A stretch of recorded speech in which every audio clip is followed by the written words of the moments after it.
Assalamualaikum warahmatullahi wabarakatuh. Perkenalkan, nama saya Diana Sefti Wulandini, kelompok 1, pelatihan dasar calon pegawai negeri sipil golongan 2, angkatan 3 tahun 2021. Baiklah, saya akan membahas satu tokoh pahlawan nasional atau tokoh nasional yang sudah tidak asing lagi di telinga kita. Pahlawan tersebut sering dikenal dengan Jenderal Besar TNI Anumerta.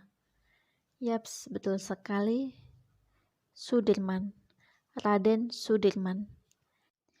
Ia adalah seorang perwira tinggi Indonesia pada masa Revolusi Nasional Indonesia. Dan Sudirman ini adalah Panglima Besar Tentara Nasional Indonesia pertama. Sudirman adalah seorang sosok orang yang rajin.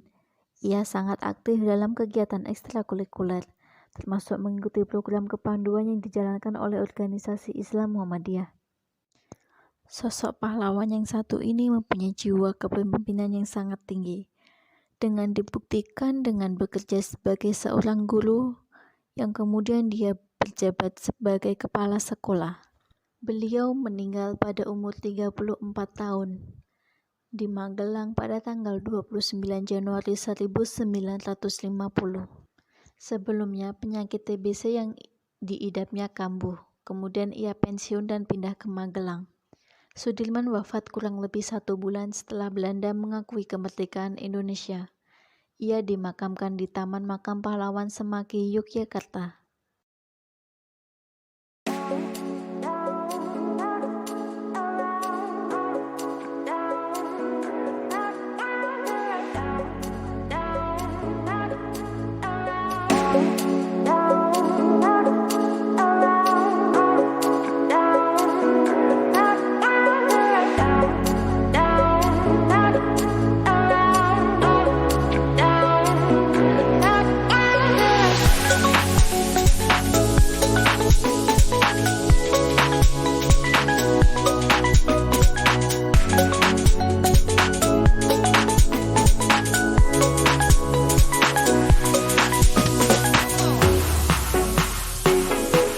Pertama, kita harus senantiasa menjaga pola hidup sehat.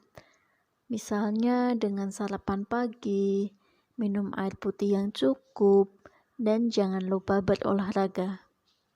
Kali ini saya akan mengajak kalian semua untuk melihat bagaimana kantor pertanahan 50 kota mengadakan senam setiap hari Rabu guna menjaga imunitas para anggotanya.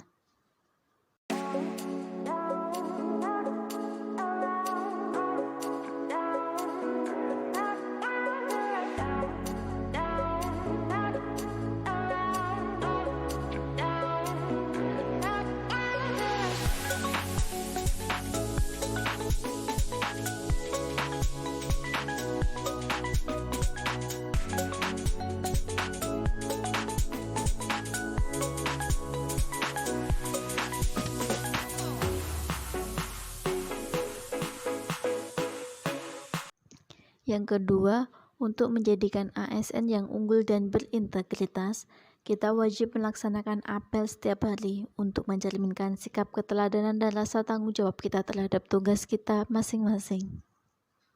Yang ketiga, dalam melaksanakan tugas, kita harus selalu mengedepankan kepentingan pribadi dibandingkan kepentingan sendiri. Ini adalah asas kebangsaan yang harus diterapkan oleh rakyat Indonesia. Seperti halnya dalam proses pengukuran dan penggambaran, kita tidak selalu benar.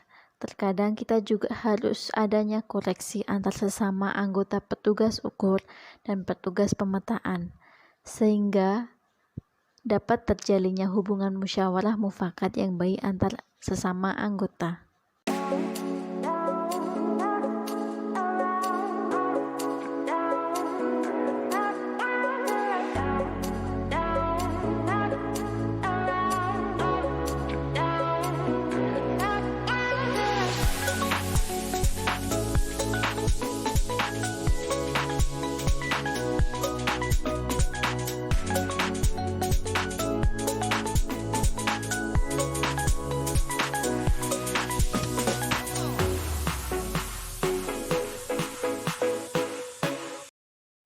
Terakhir, kita harus berpartisipasi aktif dalam mengembangkan ide dan kreativitas kita dalam berkarya.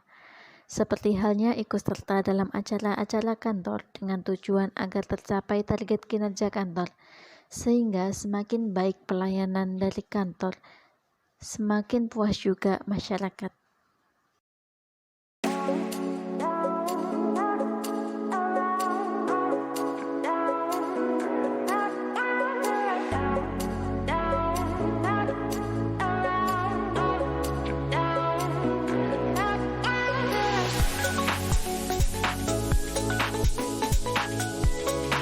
Dan janganlah sekali-kali kalian meninggalkan sejarah atau singkatan dari jas merah.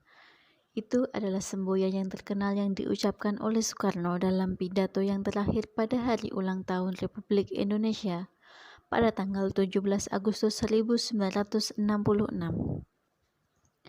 Menurut A.H. Nasution, jas merah adalah judul yang diberikan oleh Kesatuan Aksi terhadap Pidato Presiden, bukan judul yang diberikan oleh Bung Karno.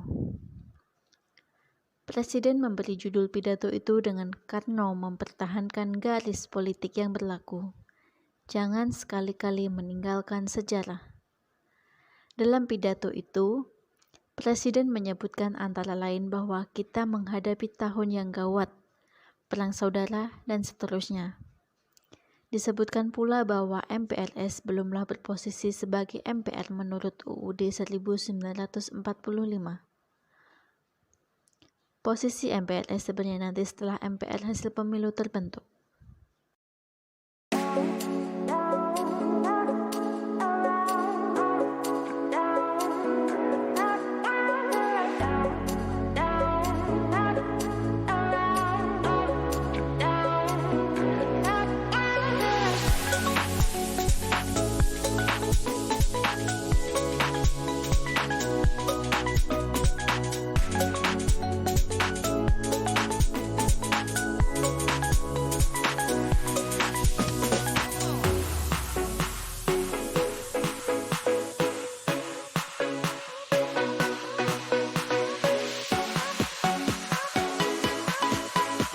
Sekian video yang dapat saya tampilkan.